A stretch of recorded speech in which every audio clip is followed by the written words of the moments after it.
Vous est-il déjà arrivé de regarder la personne avec qui vous avez partagé la moitié de votre vie, celle qui a tenu votre fille dans ses bras le jour de son baptême, et de réaliser, en une fraction de seconde, que vous ne l'avez jamais connue? Que derrière le sourire rassurant de votre meilleur ami, derrière le tape chaleureuse sur l'épaule et les souvenirs d'enfance, se cachait un homme capable de vous briser, de vous dépouiller de chaque parcelle de votre dignité sans même scier. J'ai longtemps hésité à raconter cette histoire. C'est une blessure intime, de celle qu'on préfère garder enfouie sous le silence. Mais aujourd'hui, je sens que je dois le faire. Vous devez le savoir, que je vais vous raconter aujourd'hui a changé ma vie pour toujours. Et je n'aurais jamais pu l'imaginer, même dans mes pires cauchemars. Nous étions le 12 octobre, un matin d'automne glacial dans la grande salle du tribunal de commerce. La pièce était immense, solennelle, avec ses chauds plafonds gris d'où filtrait une lumière blafarde. Pour moi, c'était la fin du voyage. Tout ce que j'avais construit durant 30 ans de labeur, chaque meuble en marqueterie que mes mains avaient façonné avec amour, l'honneur de mon nom hérité de mon père, et même la maison familiale où ma fille a grandi, tout cela allait m'être arraché. Mon avocat, un homme fatigué par la bureaucratie, avait le bras ballant, les yeux baissés sur ses dossiers inutiles. En face de moi, sur le banc des créanciers, se tenait l'homme qui avait partagé ma vie professionnelle pendant 22 ans. Mon associé, mon ami d'enfance. Il arborait ce petit sourire en coin, ce regard d'homme intouchable qui avait tout planifié, tout calculé et qui savait qu'il venait d'asséner le coup de grâce. Il pensait avoir gagné. La banque me réclamait des sommes astronomiques, et ses avocats parisiens présentaient des documents parfaits, irréprochables aux yeux de la loi. Tout était écrit. J'étais condamné à la ruine, à l'infamie, à la rue et puis, le président du tribunal s'est penché en avant. C'était un homme d'un âge mûr, aux sourcils épais et au regard d'une droiture implacable. Il a ajusté ses lunettes de lecture, a tapé un coup sec avec son stylo sur le pupitre en bois, interrompant net la plaidoirie triomphante de la partie adverse. L'audience s'est figée. Le silence qui a suivi était si lourd, si soudain, qu'on aurait pu entendre la poussière danser dans les rayons de lumière qui traversaient les vitraux. Le juge a posé son regard sur un vieil objet usé, un cahier au coin écorné que tout le monde dans cette salle avait méprisé et traité comme un déchet sans importance. Puis, il s'est tourné lentement vers mon associé, l'a fixé dans les yeux, et a posé une question simple. Une question qui n'était sur aucun rapport officiel, mais qui a fait s'effondrer 20 ans de mensonges en moins de 10 secondes. C'est exactement à ce moment-là que le destin a commencé à présenter sa note. Et croyez-moi, le prix à payer a été terrible. Restez avec moi. Ce qui s'est passé ensuite, vous ne l'oublierez pas. Pour que vous compreniez comment nous en sommes arrivés là, il faut que je vous raconte d'où je viens. Je m'appelle Jean-Pierre, j'ai 54 ans, et toute mon existence est liée au bois. Mon père était ébéniste d'art avant moi dans notre petit atelier d'Amboise, sur les bords de la Loire. Mon grand-père elle était aussi. Depuis que je suis tout petit, j'ai grandi au rythme des saisons et des essences de bois. Si vous connaissez la Touraine, vous savez à quel point l'air y est doux mais empreint d'une certaine mélancolie en hiver. La brume se lève sur le fleuve, enveloppant le château et les ruelles pavées d'un manteau de mystère. Dans mon atelier, il y a une odeur que je pourrais reconnaître entre mille parmi toutes les fragrances de la terre. C'est un mélange de sueur de chêne fraîchement coupé, de cire d'abeilles sauvages que nous préparions nous-mêmes, et de vernis au tampon qui exhale cette pointe d'alcool si particulière. Pour moi, restaurer un secrétaire en noyer du XVIIIe siècle ou une table de ferme en merisier, ce n'est pas simplement un travail. C'est une conversation avec le passé, une transmission de gestes séculaires. Chaque matin, la routine était immuable. Je me levais à 5 heures, je faisais couler mon café noir dans un vieux bol en terre cuite et je prenais le chemin de l'atelier alors que le jour n'était encore qu'une promesse. J'enfilais mon tablier en cuir de vachette, lourd, patiné, marqué par les taches de colle et de cire. C'était mon armure. Une fois le tablier noué autour de ma taille, le reste du monde n'existait plus. Il n'y avait plus que moi, mes outils, mes ciseaux à bois, mes rabots, mes bédanes, et la matière brute qui attendait sous mes doigts. Il y a 22 ans, j'ai fait entrer Stéphane dans cette routine. Stéphane, c'était le fils du boulanger de notre rue. Nous étions nés à quelques mois d'intervalle. Nous avions couru dans les mêmes vignes, partagé nos premiers secrets d'adolescents, et c'est lui qui tenait la main de ma future femme le jour où notre voiture était tombée en panne sur la route des vacances. Il était tout mon opposé. Là où j'étais taiseux, observateur et parfois un peu rustre, Stéphane était un rayon de soleil. Il avait ce regard bleu azur qui inspirait immédiatement confiance, Une élocution parfaite et un charme naturel auquel personne ne résistait. Quand mon père est décédé et que j'ai hérité de l'atelier, les dettes accumulées et la paperasse administrative ont failli me faire couler. Stéphane est venu me voir un soir. Nous nous sommes installés autour de mon vieil établi de chêne avec une bouteille de Vouvray. Il m'a regardé et m'a dit « Jean-Pierre, tu es un artiste. Tes mains font des miracles, mais tu es incapable de remplir une déclaration fiscale sans attraper une migraine. Laisse-moi gérer les chiffres, les clients, les banques et la paperasse. Toi, fais de la magie avec ton bois. On s'associe à 50-50. Une poignée de main, et on construit quelque chose de grand. Cette poignée de main a scellé mon destin. Nous avons créé l'entreprise, l'atelier d'Amboise. Pendant des années, notre collaboration a été parfaite. Nous étions cités en exemple dans la région, l'artisanat traditionnel allié à une gestion moderne et dynamique. Grâce au bagou de Stéphane, nous avons décroché des contrats prestigieux à Paris, dans des châteaux de la Loire auprès de grands collectionneurs. Notre réputation était solide comme le chêne. Le juge a interrompu mon audience. Puis, il a posé une question qui a tout changé. Scénario vidéo. Récit de justice personnelle page 2/9. Mais la vie n'est pas un long fleuve tranquille. Il y a 4 ans, mon épouse, celle qui partageait ma vie depuis notre jeunesse, est tombée gravement malade. Pendant 2 ans, je me suis éloigné de l'atelier pour rester à son chevet, pour l'accompagner jusqu'à son dernier souffle. Ce furent les années plus sombres de mon existence. Quand elle est partie, le monde s'est vidé de sa substance. Seule ma fille unique, Manon, alors âgée de 15 ans, m'a permis de tenir debout.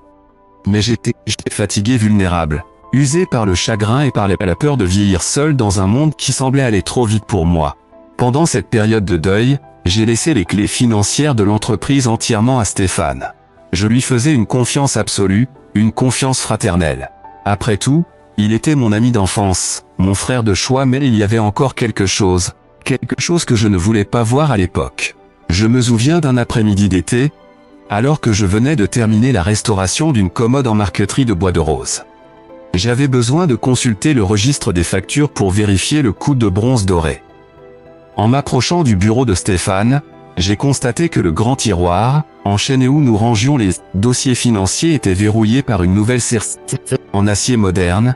Quand j'ai posé la question à Stéphane, il a eu un rire chaleureux, m'a pris par l'épaule et m'a dit de sa voix de velours: c'est pour la sécurité des nouvelles normes européennes sur la protection des données des clients, Jean-Pierre. Ne te tracasse pas avec ça. Tu as assez de peine en ce moment avec le départ de ton épouse. Reste à ton établi, prends soin de Manon, je gère le reste. Ces paroles étaient douces, pleines de sollicitude. Mais derrière cette douceur se cachait le premier verrou d'une cage dont il était en train de fabriquer la clé. Et je l'ai laissé faire, reconnaissant pour son aide. Sans me douter un seul instant que le loup était déjà dans la bergerie, le réveil a été brutal. C'était un mardi matin de novembre, le ciel était bas et une pluie fine et glaciale tombait sur Amboise. Je venais de commencer ma journée à l'atelier lorsque j'ai vu un homme en costume sombre, l'air embarrassé, franchir le seuil de la porte de livraison. Ce n'était pas un client. Il s'est présenté comme huissier de justice commis par le tribunal. Il a sorti de sa sacoche en cuir noir une liasse de papier officiel et a commencé à lire d'une voix monotone, presque désolée. Chaque mot qu'il prononçait résonnait dans ma tête comme un coup de masse. Il parlait de mise en demeure, de défaut de paiement d'un emprunt bancaire de 180 000 € contracté au nom de notre société, l'atelier d'Amboise, pour lequel j'étais désigné comme caution solidaire sur mes biens personnels. Mes biens personnels? Cela signifiait l'atelier de mon père, mais aussi ma propre maison, celle que j'avais fini de payer à la sueur de mon front et où je vivais avec ma fille Manon. J'ai cru à une erreur administrative. C'était impossible, notre atelier tournait bien. Nous avions des commandes pour les 6 prochains mois, nos comptes devaient être sains. J'ai immédiatement tenté de joindre Stéphane sur son téléphone. Messagerie, 10 fois, 20 fois. Rien. Le juge a interrompu mon audience. Puis il a posé une question qui a tout changé. Scénario vidéo, récit de justice personnelle page 3/9. Le lendemain après-midi, Stéphane est enfin apparu à l'atelier. Il n'était pas seul.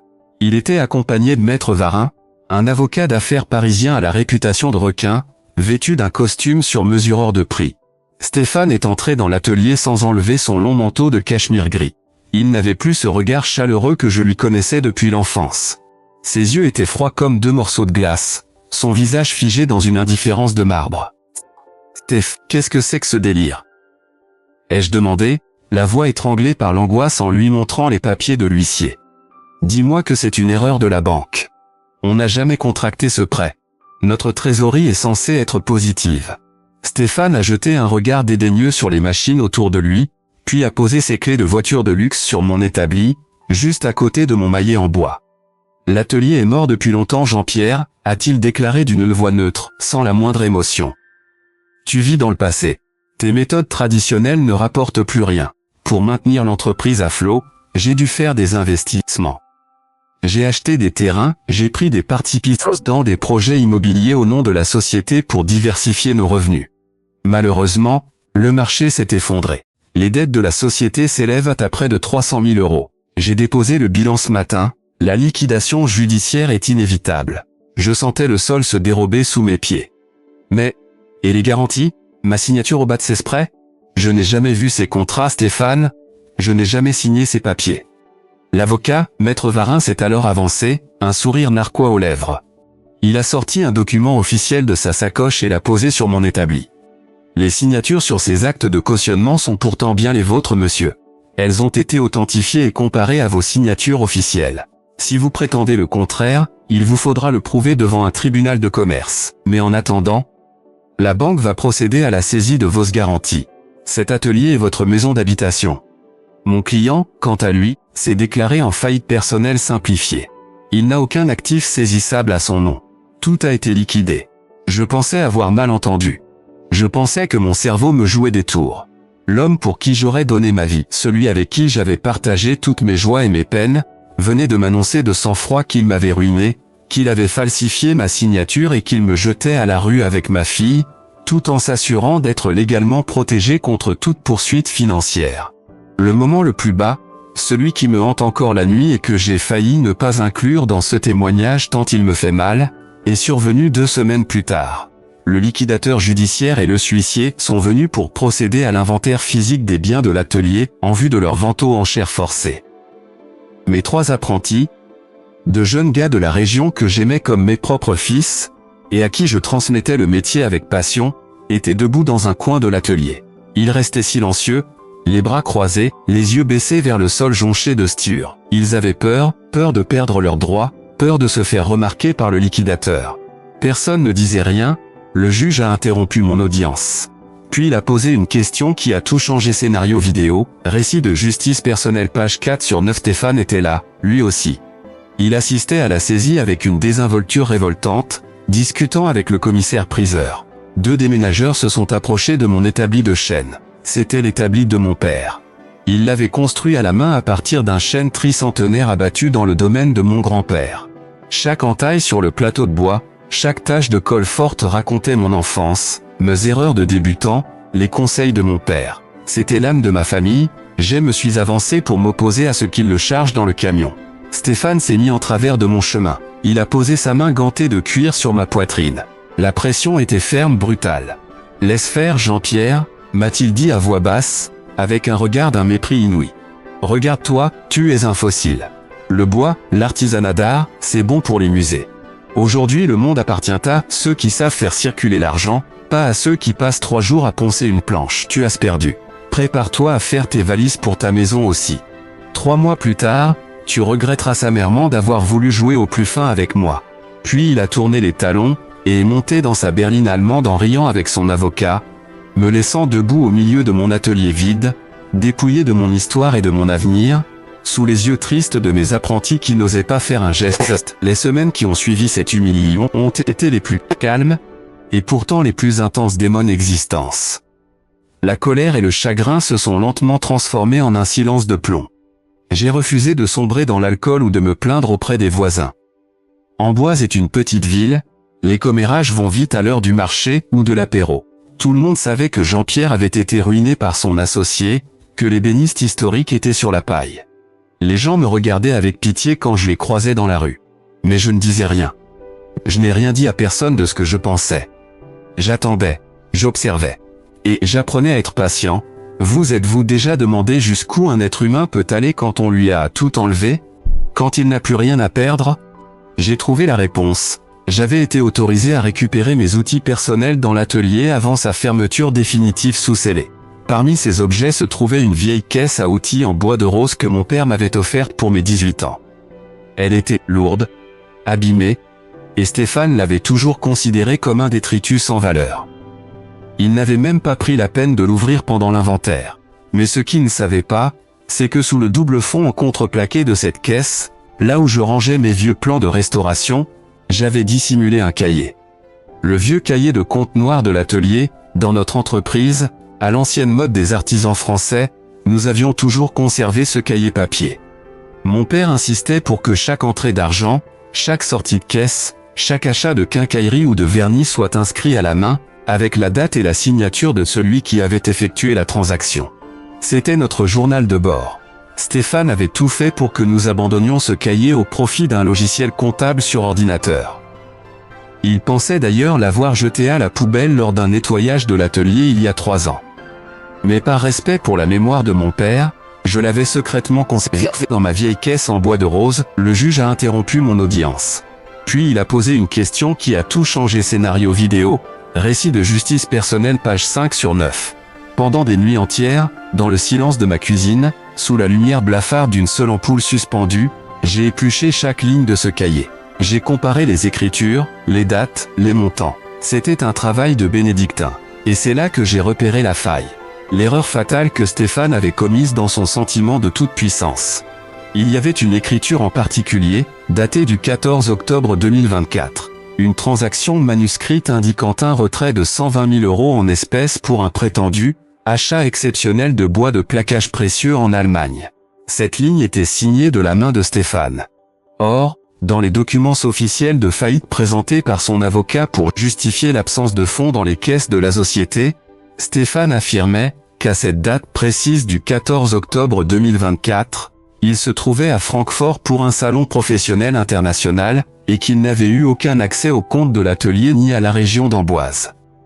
Il avait même produit des billets d'avion et des factures d'hôtel pour prouver son absence physique et justifier que le retrait d'argent avait été effectué par une tierce personne à l'atelier. Sous-entendant que c'était moi qui avais retiré et gaspillé ces fonds. Mais son écriture manuscrite sur notre cahier de compte physique prouvait le contraire. Elle démontrait qu'il était présent à l'atelier ce jour-là, qu'il avait lui-même retiré l'argent de la caisse, et qu'il avait signé le registre en personne, avant de s'envoler pour l'Allemagne le soir même, avec l'argent liquide dans sa sacoche H. J'ai gardé cette preuve précieusement dans ma poche. Je n'en ai pas parlé à mon avocat d'Amboise jusqu'à la veille de l'audience finale au tribunal de commerce. J'attendais que Stéphane soit acculé, qu'il se sente vainqueur et qu'il baisse totalement sa garde. C'est là qu'il a fait la plus grande erreur de sa vie. Et il ne le savait pas encore. Nous revoici donc à cette audience solennelle du 12 octobre au tribunal de commerce. La pièce était comble. Quelques commerçants d'Amboise et d'anciens clients étaient présents dans le public, curieux de voir la fin de notre célèbre atelier. Stéphane était assis à la table de droite, entouré de maître Varin et de 2 autres collaborateurs en costume gris. Il affichait une assurance insolente. Croisant les jambes, consultant sa montre en or comme s'il avait des affaires beaucoup plus importantes qui l'attendaient ailleurs. Maître Varin a pris la parole en premier. Pendant près de 20 minutes, il a déroulé une plaidoirie technique implacable. Selon lui, la faillite de l'atelier d'Amboise était uniquement due à mon entêtement d'artisan dépassé par le temps, à mes méthodes obsolètes et à ma mauvaise gestion des stocks. Il affirmait que mon associé avait tout fait pour sauver l'entreprise, allant jusqu'à injecter ses propres fonds personnels, ce qui était un mensonge éhonté, et que ma mauvaise foi et vidente âme avait poussé à accuser faussement mon client de malversation sans aucune preuve matérielle. Il a conclu en demandant la validation immédiate de la liquidation judiciaire et la saisie de l'ensemble de mes garanties personnelles, y compris ma maison d'habitation, pour rembourser la banque. Mon avocat s'est levé, a balbutié quelques mots sur ma bonne foi, sur ma carrière d'artisan respecté, mais on sentait qu'il n'y croyait plus. La cour semblait lasse. Le président du tribunal s'apprêtait à clore. Le juge a interrompu mon audience, puis il a posé une question qui a tout changé. Scénario vidéo, récit de justice personnelle 6/9 débat, et à mettre sa décision en délibéré. C'est à cet instant précis que je me suis levé de ma chaise. Mon avocat a tenté de me retenir par la manche, mais je l'ai écarté d'un geste calme et ferme. « Monsieur le Président », ai-je dit, ma voix résonnant clairement dans l'immensité de la salle d'audience. J'ai une pièce à présenter au tribunal.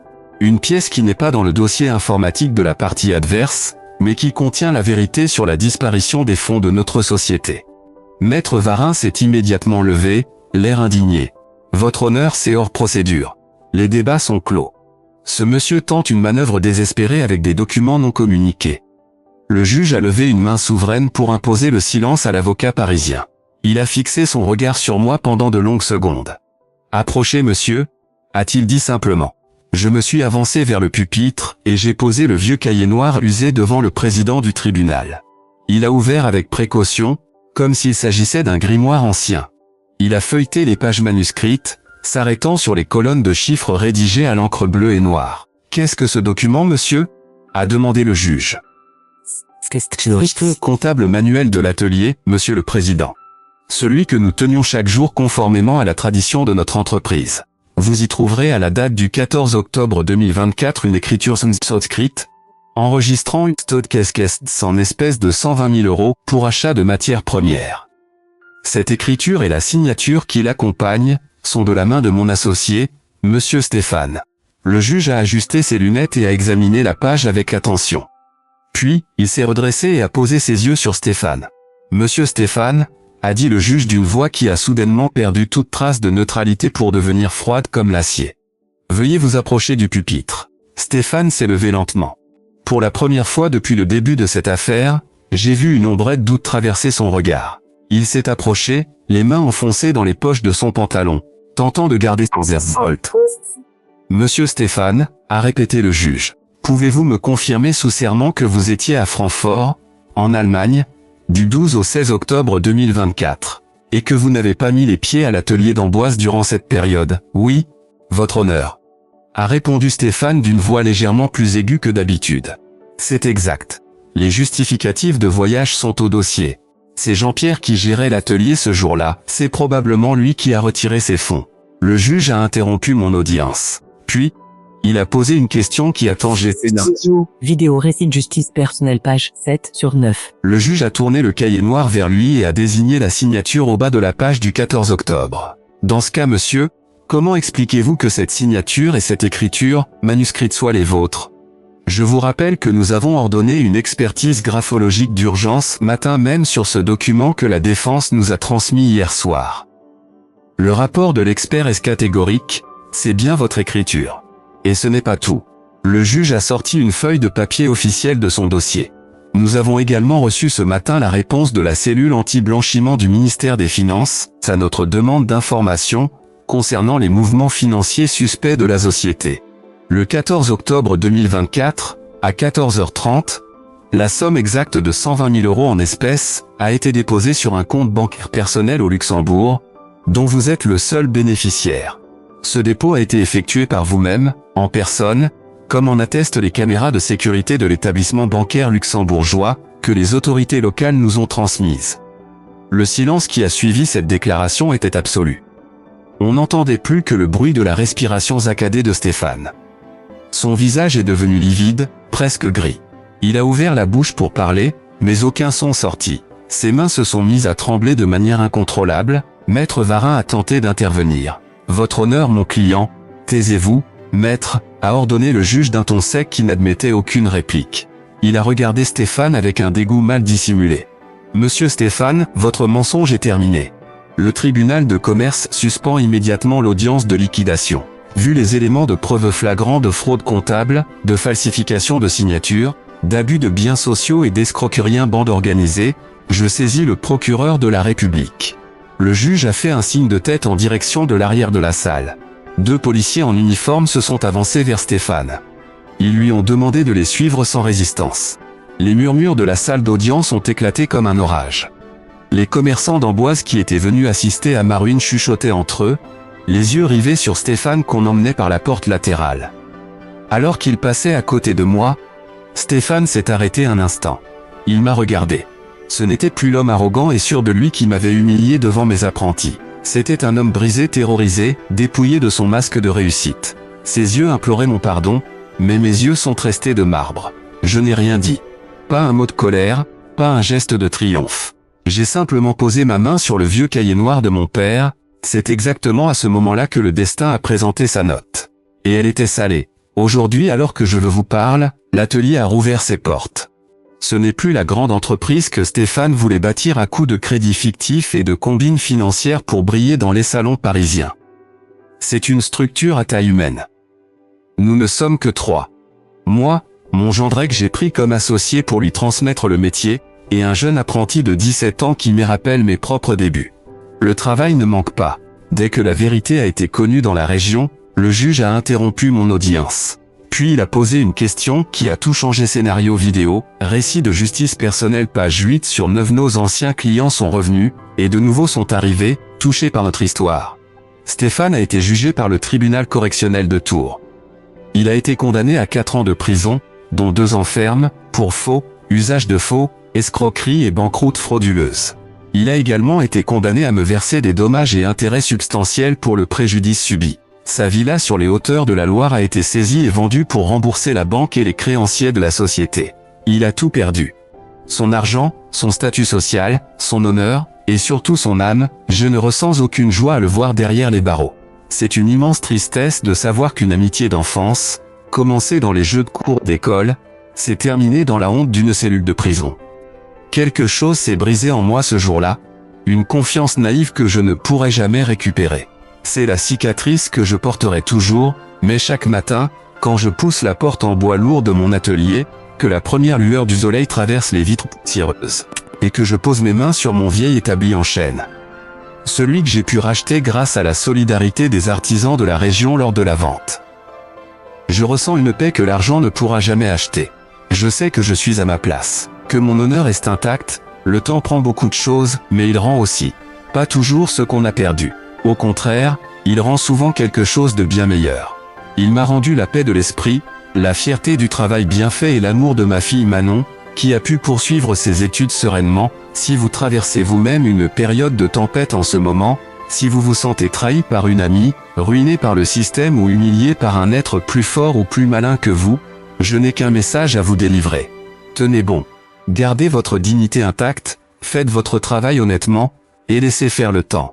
Le destin a une longue mémoire, et il finit toujours par rattraper ceux qui construisent leur réussite sur le dos des justes. Si cette histoire a résonné en vous, si elle vous a redonné un peu d'espoir dans la justice humaine, partagez cette vidéo avec quelqu'un qui traverse des moments difficiles aujourd'hui. Laissez-moi en commentaire ci-dessous avec votre propre histoire. Je prendrai le temps de lire chacun de vos messages et d'y répondre avec toute la sincérité dont je suis capable. Prenez soin de vous, de vos proches, et rappelez-vous toujours. La vérité peut être ralentie par les mensonges, mais elle ne peut jamais être arrêtée.